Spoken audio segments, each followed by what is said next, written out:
শুভ সন্ধ্যা। Disco recording and entertainment আয়োজিত ও প্রযোজিত বাংলাদেশের পপ সম্রাট আজম খানের একক সঙ্গীত সন্ধ্যায় শুধু দর্শক ও শ্রোতা মণ্ডলীকে জানাচ্ছি আন্তরিক শুভেচ্ছা। পপ সঙ্গীতকে বাংলাদেশে সর্বপ্রথম যিনি পরিচিত করে তুলেছেন এবং যিনি এই সঙ্গীতকে জনপ্রিয় করে তুলেছেন সেই কিংবদন্তির পুরুষ, নাম তার আজম খান। স্বাধীনতা উত্তরকালে বাংলাদেশের চলমান সঙ্গীতের ধারায় এক নতুন মাত্রা যোগ করে সঙ্গীতানুরাগীদের কাছে তিনি হয়ে উঠেছেন অকল্পনীয় জনপ্রিয় একজন কণ্ঠশিল্পী। দেশীয় লোকসঙ্গীতের সঙ্গে পাশ্চাত্য সঙ্গীতের মিশ্রণ ঘটিয়ে গানে নতুন চমক এবং প্রাণ সঞ্চার করে আজও প্রতিটি সঙ্গীত সন্ধ্যাকে মাতিয়ে রেখেছেন পপ সম্রাট আজম খান।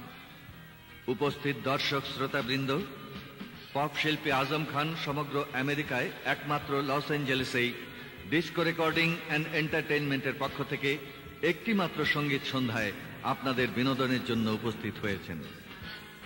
সুধী মণ্ডলী, আপনাদের সামনে এখন আসছেন বাংলাদেশের পপ সম্রাট আজম খান।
অবশেষে কি পেলাম হায় আমেরিকায়